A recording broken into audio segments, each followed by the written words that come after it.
Okay, Doctor, in light of the acts of civil disobedience and protests all over the country, I thought we'd do a little vignette on your take. Yep. What do you got for us? Well, I think we should do a 30-second primer on what the hell civil disobedience is, what it requires, and how it is different from political violence. First of all, what is civil disobedience?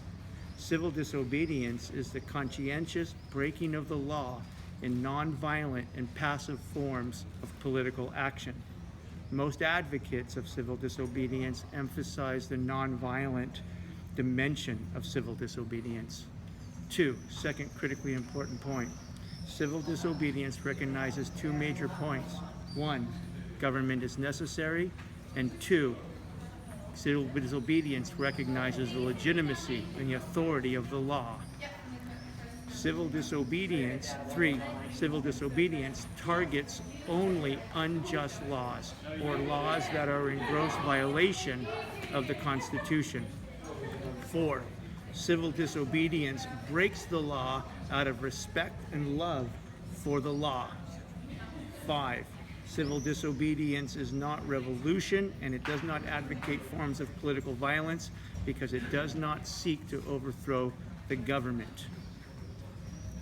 The primary figure of civil disobedience in current or recent American history is Martin Luther King, and he made 4 major points about how to engage and conduct yourself in acts of civil disobedience. 1, first of all, civil disobedience is very, very serious business. 2, it requires an extraordinary amount of spiritual preparation and cleansing.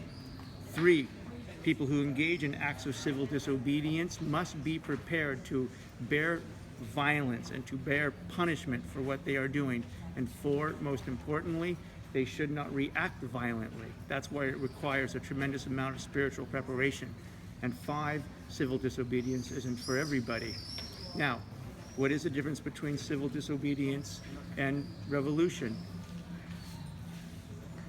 Revolution and acts of political violence recognize the use of violence in an attempt to overthrow the regime or radically alter the regime to put in new modes of authority.